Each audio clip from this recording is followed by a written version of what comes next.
It must be Thursday. We've moved to Thursday. It's Thrive. I'm Jason. I'm Rob Pats. And this is Thrive. We have moved to Thursday because we felt it just felt better. Thursday and Thrive felt better than Wednesday and Thrive. Well, you know, because we're getting closer to the weekend, and we always want to thrive on the weekends, right? As we push through this week, exactly. Really, it just sounded better. It did. It was more for an aesthetic. Hey, thank you so much for last week, and what a great show we had. We appreciate each and every one of you that watch, whether you're watching on social media, watching live on AbundantTV, or wherever you happen to find us, even on X and other places like that. We are all over. And it is a lot of fun. I want to start with two things. We're gonna go two ways sports wise this morning. Of course, today actually official opening day for baseball. This one thing that you and I have never really talked about. Are you a baseball? We really haven't, Rob. But before we get into the sports here, man, I gotta say you look dapper with that sweater today. You know, I still got my T-shirt on for he is king.life, but you're looking pretty snappy, pretty snazzy. Well, this is the here in the state of Ohio, we are still in denial that spring is here. So obviously the weather has told us no, it's not. It's like 40 degrees today. So we I don't want to tell you it's going to be 75 here. Yeah, well, no, it's gonna get nice this weekend here in Ohio. Okay. Yeah, no, Rob, he is king.life before we get into sports here, buddy. You know this. Great apparel, great shirts. He is king.life. Use the code ATV10 to get 10% off as you are part of our family with our viewership. They're great sponsors, great partner with us, and awesome clothes. Rob, I still got to get you a couple of those shirts from those guys. I do, and I would love to have like a long sleeve one. I'm one of those guys, and I never realized this. I was that guy in high school that wore like a hoodie and shorts. I did that. High school, college, that was my normal attire. Yes. So I'm also, though, a long sleeve. The other part that I realized living here again in the home of it could be 80 or it could be 20. I love long sleeve t-shirts because you can wear those with a pair of shorts and you kind of feel at least not like, you're going to freeze to death or anything. So anyway, but yes, you're right. We should. Great t-shirts, great quality stuff. We don't thank the great folks there. And they do a great job. The QR code there up at the top of the screen over on Rob's side, way over there. It'll stay up on the whole show. All right, Rob, we got some baseball. We really haven't ever talked about baseball. Baseball, I was a big fan of baseball growing up, but then things kind of soured on me here in Colorado as the Rockies just have never really done much. It's a great place to go watch a game, Coors Field, but Coors Field, and the team is they've struggled for quite a while. I was trying to think back when they haven't struggled. It's kind of made the World Series once. Yes, which the Seattle Mariners, my team, has never made the World Series. Wow, I did not know that. They've had some great players. We've had great people and terrible management. That's pretty much it. There's two things that I really when I think of Seattle Mariners, there's two things. You got King Griffey Jr., great player, greatest baseball swing ever. And then Randy Johnson, when he blew up the Seagull. When he hit the bird. Yes. Of course, you got A-Rod. Alex Rodriguez. Yeah, A-Rod started there too. Yes, you're right. A-Rod, as we call him. Came to my mind, so. Yeah, we've got those guys. And yes, Randy Johnson. I mean, he was amazing. I met Ken Griffey, is a little older than I am, and I met him at single A ball when he was in single A ball. He came down to rookie. They signed him to the contract. He came and signed, and so I have a signed picture and a jersey and stuff from him. You just knew, you could tell. Of course, he grew up in a baseball family, and so you just knew. And then I was very blessed a little later in life to be able to go to a lot of games, and to be able to do it in a certain manner, which meant I got my actual parking spot for most games was right next to Lou Piniella. Hey, we don't need to get into that, Rob. That's just not nice. Lou Piniella, if they lost, which thankfully they didn't lose a lot during that time, when he lost, you didn't even look. You made no eye contact. No eye contact. You just walked to your car like this and got into the parking deck and got out of there because his spot was near. Now the players were down a floor from us, but all the the staff and stuff was on that floor. But Yes. anyway, so you got baseball now, and see if you notice I've stalled this out because I know really you've been pushing it off just because I I understand. We talked about March Madness in our brackets last week. last Rob, week. how is your bracket doing? It did not do well. I want to say this because I don't want to ever be that guy, but I am going to be that guy. Mhm. I didn't always pick the one I thought would win. I picked for what I thought might be upsets. Mhm. And that didn't work very well. But yes, No, I'm now that guy making excuses about my team, my well, hey, bracket. who's winning our league with that, or our little bracket? Who is? I don't have no Who's that? idea who is winning that. Oh, it's me. It's Oh, okay, I you. got you. I'm surprised you didn't have like a screenshot of the CBS. I should have. We're using I should have CBS threw for that up there. Yeah. yes.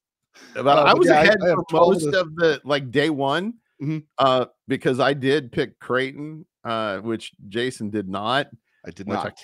can't believe he didn't. Creighton was hot at the time.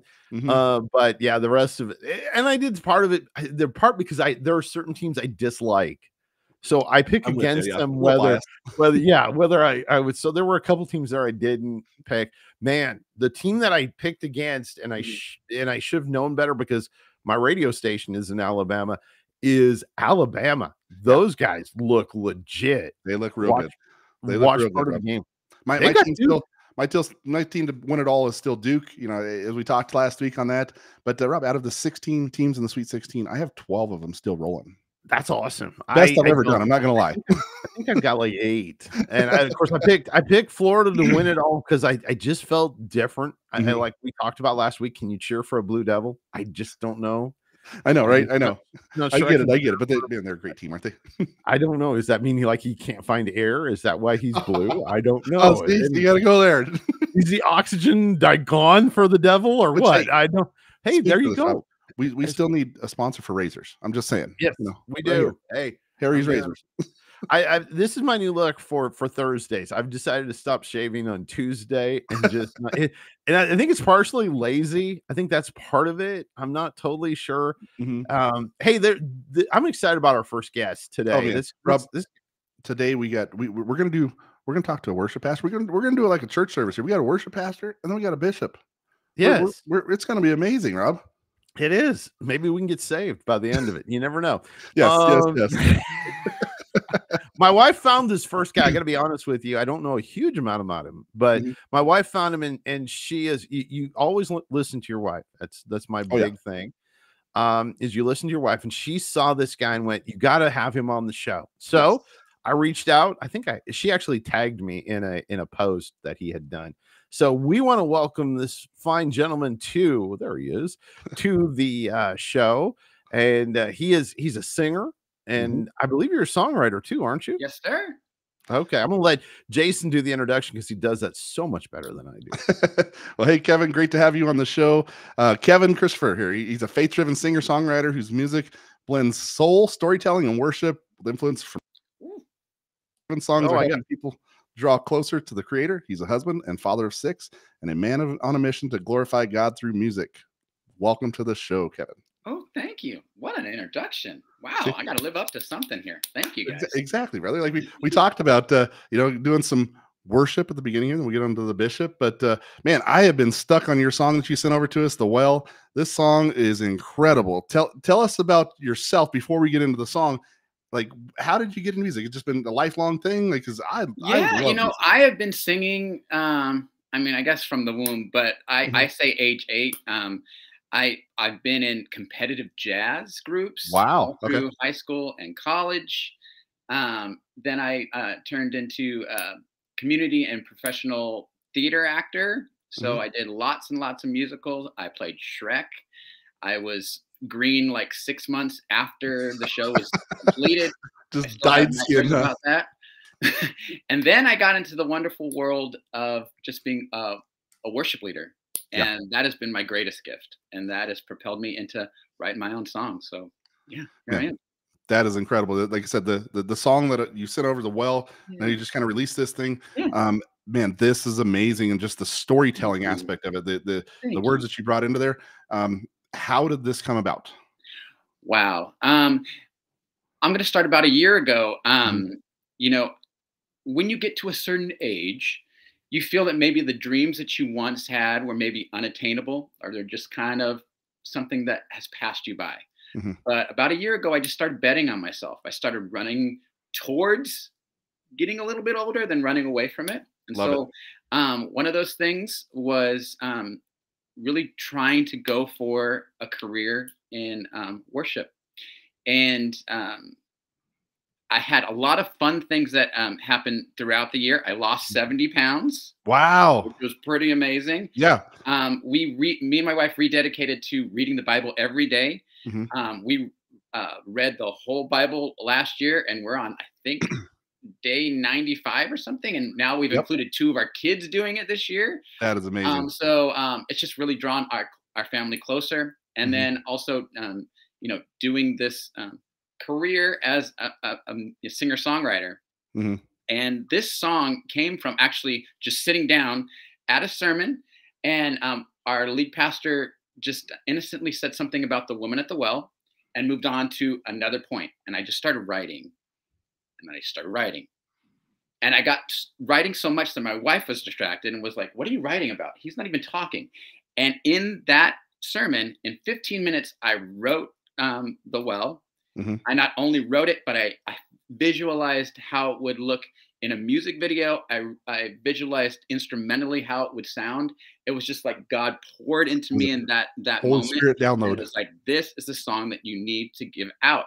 And I mean, I was never a songwriter at all. I thought Mhm. that was something that I would never do. I always made a career of singing other people's songs. Mhm. Mhm. But it was just something the Lord just gave me, and it's been a blessing not only to me, but sounds like it's becoming a Yeah. blessing for other people. It's amazing, brother. This is just a Holy Spirit download. That was incredible. So Holy Spirit download, see, Jason, I love that. Yes, yeah, thank you. completely. Just hit you, and it just pushes you to write something like that, and just hit it. And Yeah. that's the only way to explain it, right? Yes. So that is incredible. I want to talk about a little bit of your background because you've been influenced by a wide range of Yes. artists and genres and all these things. So how do you blend that into your style of worship? Yeah, when I first became a worship leader, I felt that I had to kind of fit into a certain mold, Mhm. of how that worked. But relying on my backstory and being in jazz, and being in competitive jazz, and being able to sing with the likes of Manhattan Transfer and Bobby McFerrin on stage, and Oh, that's cool. my theater background with that sort of elevated styled singing, that maybe some would think that would not transfer into worship. I just Mhm. said, this is me. This is all of me. The Lord gave me these gifts. And I just said, I'm just going to infuse everything that I've learned and bring it to the Lord. And so that's just kind of how it evolved. That's so cool. With today's digital age of music, and it's really cool that we're seeing faith-based music. It's gaining a lot of traction online. Yes. We're seeing things in mainstream genres and country music and different things. How do you stay true to your message? When you're navigating in this, because of course the enemy can take these things and change them as we want. But how do you stay true to your message? It's funny that you ask, because about 7 or 8 months ago, when I started really in the early stages of starting this journey about kind of betting on myself and seeing where I could be as an artist, there were a lot of people in my ear saying, Kevin, you know, while I know that you love the Lord and you are a worship leader, there are maybe not that big of an audience for you there. But if you use what you have in your background and your bag of tricks, and maybe do some jazz, R&B, some pop, and initially I was like, okay, well, maybe, I am faith based, but maybe I can just go that route. And the Lord was just saying, no, this is not where you need to be. But Mhm. the absolute day that I said, you know what, I'm going to be a faith based singer, no matter what, I want to put the message out of the Lord. And that day, doors started opening up. I started writing music that I thought I never could. And it was all faith based, but it was just staying true to who you were and staying in your lane, no matter what fame or riches could come from another lane. Mhm. That's what I did. And once I made that decision to be a worship artist, 100%, God was That blessed. is that is amazing. And I know you said your prayer is to help people get closer to God. And I know your Yeah. your message, your worship music, all of your songs, it does this and it helps within that. Yes. One thing is, our shows thrive with Rob and Jason here. We're talking about thriving and in life and different things on there. You're a husband and a dad of 6. So 6. 6. I have 4. Tell me about your family. Well, we run the gamut. We have our oldest boy is 25, and our youngest are 9-year-old twins. Oh, geez. So, okay. Yes. Yeah. So me and You're like me. Yeah. I upgraded in life. My beautiful, beautiful bride that we are high school sweethearts. Amazing. And we got married pretty young, and we had our first 2, and we thought life was great. But about 2009, my wife got cancer, and we went through that battle of cancer. Thank the Lord that she's 100% cured. But we thought life was too short. In that moment, we actually got saved, and we became believers through that the aftermath of that trial.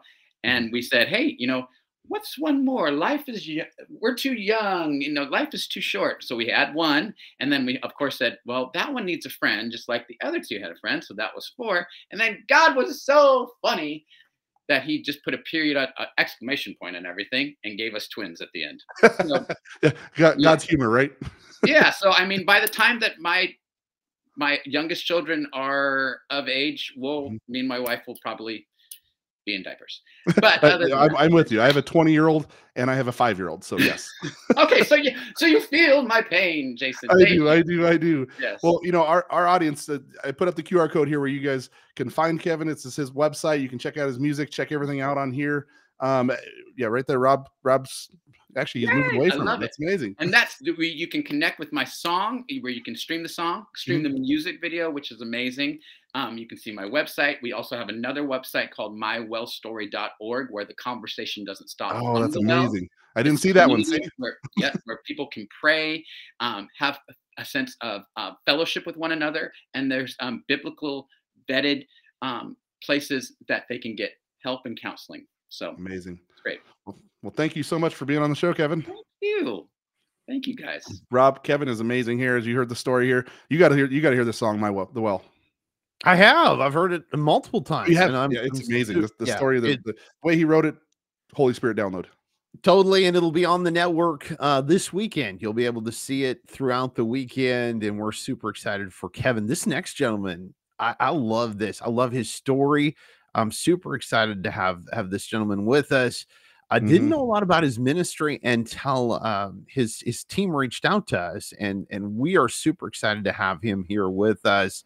And he just looks super cool. He looks like the guy that would be like the survivalist guy that you could like.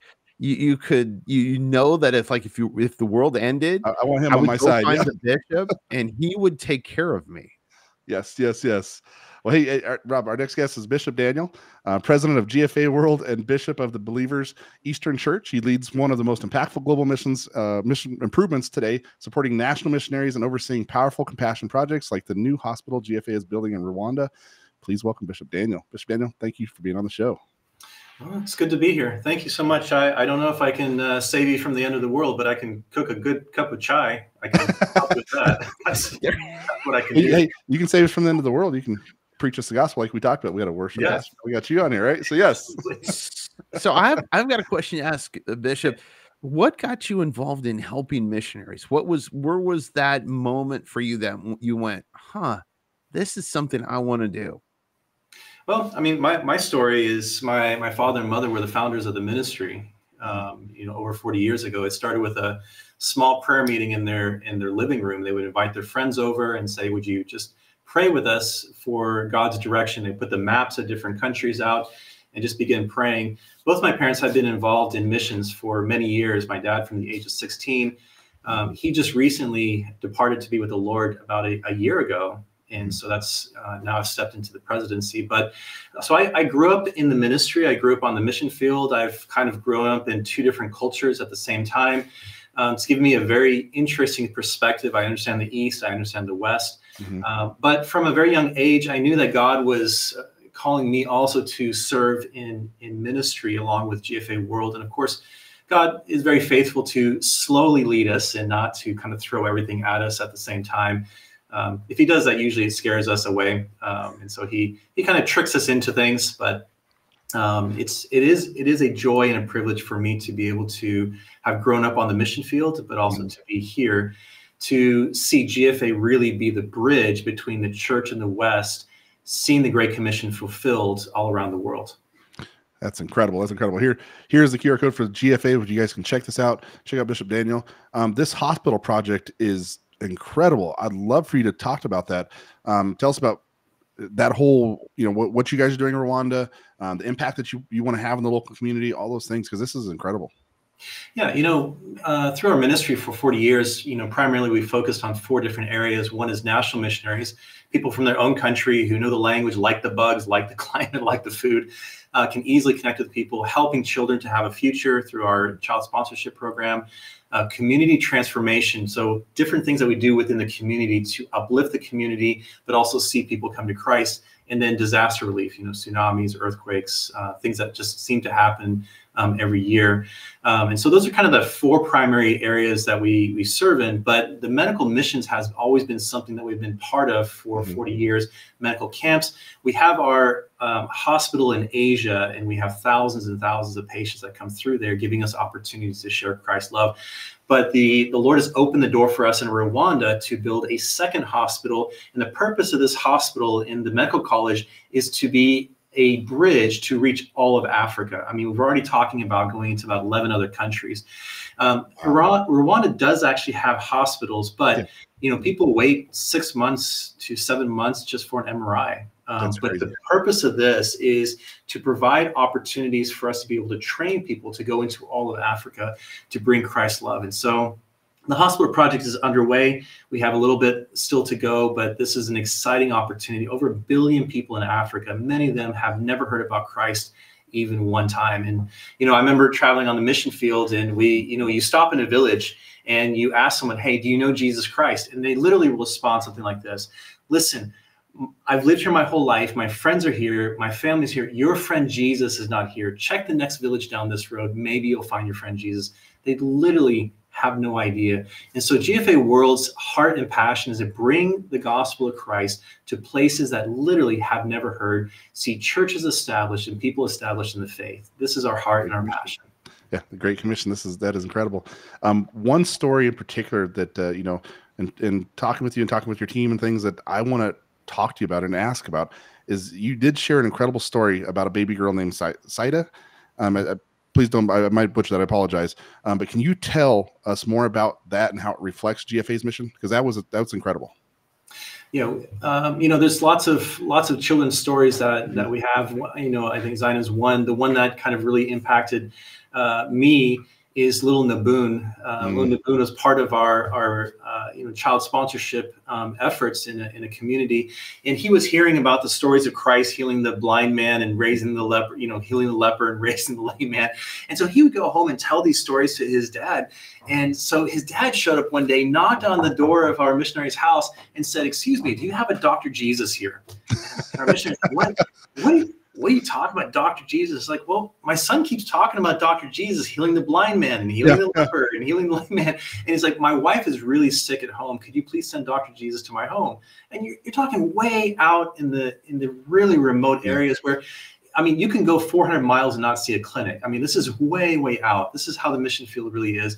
And so our missionary kind of understood who he's talking about, little Naboon. And so he went to the house, explained the gospel to the family, prayed for the mother. The Lord healed her. The whole family gave their hearts to Christ. The neighbors heard about it and said, we want to know more about Jesus. And a church was established in that village because of that simple boy bringing the heart of Dr. Jesus to his home. But this happens all over the mission field. One of our missionaries was going to a house and, as they normally do, visiting the houses, and is there anything we can do, pray for you? They said, yes, someone is sick in our home. And so they led him through the house, and on the backside of the house, there was a sick water buffalo. And they said, can you please pray for our water buffalo? It makes sense. You milk the water buffalo, sell the milk, but that's your money for food. Yeah. And so So our missionaries laid his hand on the water buffalo and said, Lord, if there's ever a time to do something, this is the time. And the Lord healed that water buffalo. That is incredible. The family gave their hearts to Christ. The neighbors heard about it and said, what is this? Who is this God that heals water buffaloes? We want to know about this. A church was literally planted in that village because of a stinky water buffalo that God healed.